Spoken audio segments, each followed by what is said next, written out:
Hello everyone, आप देख रहे हैं my YouTube channel AK study point. आज हम पढ़ेंगे हिस्ट्री का पार्ट 2। इससे पहले मैंने पार्ट 1 करा दिया, आप पहले उस पार्ट को पढ़ें देन इसको पढ़ें, आपको इजीली समझ आएगा। Let's get start. चैप्टर 2 का पार्ट 2, मध्य पूर्वाषाण युग। मध्य पूर्वाषाण युग के उद्योग में मुख्य पत्थर से लिए गए सल्क आधारित अपेक्षाकृत छोटे और हल्के औजारों का उपयोग होता था। मध्य पूर्वाषाण युग के उद्योगों में मुख्य पत्थर से लिए गए शल्क आधारित अपेक्षित छोटा और हल्के औजारों का उपयोग होता था, जिनमें कुछ बड़ी बारीकी से गढ़े गए हैं। सेवालाई और चक्रीय कोर प्रविधियों से बढ़ोतरी हुई। अधिकांश क्षेत्रों में कवरसाइट का उपयोग होता रहा और पूर्व पाषाण काल के घटक में मध्य पूर्वाषाण युग में भी जारी रहे। अधिकांश क्षेत्रों में कार्बोटाइट का उपयोग होता रहा और पूर्व पाषाण काल में घटक के मध्य पूर्वाषाण युग में भी जारी रहे। फिर भी अब चार्ट और सूर्यकांत जैस्पर जैसे महीन कण वाले शैले को उपकरण निर्माण में तरजीह दी जाने लगी और कच्चे माल कई किलोमीटर तक ले जाए जाने लगे। मध्य पूर्वाषाण युग के हेमिनिड आदि या लघु मानव, जिससे आज का मानव विकसित हुआ, पूर्व पाषाण युग के दौरान आबादी क्षेत्रों में बड़े पैमाने पर बसे रहे। फिर भी अब चार्ट और सूर्यकांत जैसे महीन कण वाले शेल और उपकरण निर्माण तरजीह दी जाने लगी और कच्चे माल कई किलोमीटर तक दूर तक ले जाए जाने लगे। और मध्य पूर्वाषाण युग के हेमिनिड आदि या लघु मानव, जिसे आज का मानव विकसित हुआ, पूर्व पूर्वाषाण युग के दौरान आबाद क्षेत्रों में बड़े पैमाने पर बसे रहे।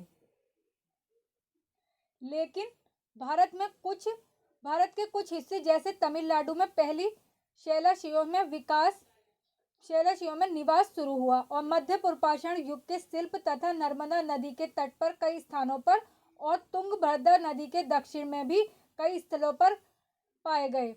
वेलान घाटी उत्तर प्रदेश, जो विंध्य पर्वत के पदागिरी पर अवस्थित है, में भारी मात्रा में पशुओं और मृग समेत अनेक प्राणियों के जीवाश्म और पत्थर के औजार प्राप्त हुए, जिनका संबंध पूर्व मध्य पाषाण युग दोनों से है। युग के दौरान आबाद क्षेत्रों में बड़े पैमाने पर बसे रहे, लेकिन भारत के कुछ हिस्से जैसे तमिलनाडु पहली और शैलशियों में निवास शुरू हुआ और मध्य पूर्वाषाण युग के शिल्प तथा नर्मदा नदी के तट पर कई स्थानों पर तुंगभद्रा नदी के दक्षिण में भी कई स्थलों पर पाए गए। और बेलान घाटी उत्तर प्रदेश, जो विंध्य पर्वत के पदगिरी पर अवस्थित है, में भारी मात्रा में पशुओं और मृग समेत अनेक प्राणियों के जीवाश्म और पत्थर के औजार प्राप्त हुए, जिनका संबंध पूर्व और मध्य पाषाण युग दोनों से है। मेवाड़ में बागाव और कांडमाली नदियों के किनारे मध्य पूर्वाषाण अनेक स्थल पाए गए हैं। मेवाड़ के बागाव के कांडामाली नदियों के किनारे मध्य पूर्वाषाण अनेक स्थल पाए गए हैं। इस क्षेत्र में विविध प्रकार की खुरचनियां, बेढंगों और कांटों की खोज की गई है और ओसेंड घाटी के निकट भांडारपुर और नेवासा के निकट चिकरी के मध्यम पूर्वाषाण युग के शिल्प सामग्री की जानकारी मिली है। और भीमबेटका में आयुनियन परंपरा वाले उपकरणों का स्थान आगे चलकर मध्य पूर्वाषाण युग संस्कृति ने ले लिया। और मेवाड़ गांव के कांडामाली नदियों के किनारे मध्य पूर्वाषाण अनेक स्थल पाए गए हैं। मध्य पूर्वाषाण काल में अनेक स्थल पाए गए हैं। इस क्षेत्र में विविध प्रकार की खुरचनियां, बेढकों और कांटों की खोज की गई है। काय की खोज की गई है? खुरचनियों और बेढकों और कांटों की खोज की गई है।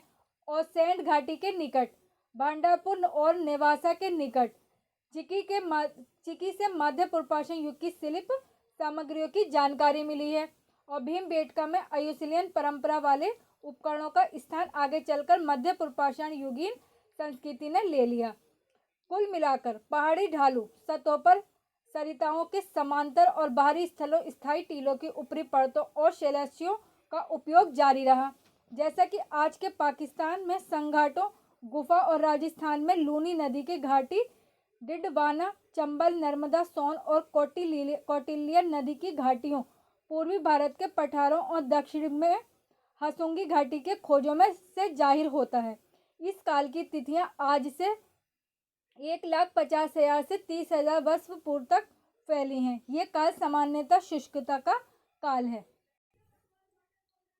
और कुल मिलाकर पहाड़ी ढालू सतहों पर सरिताओं के समांतर बारिश स्थायी टीलों की ऊपरी परतों और शैलियों का उपयोग जारी रहा।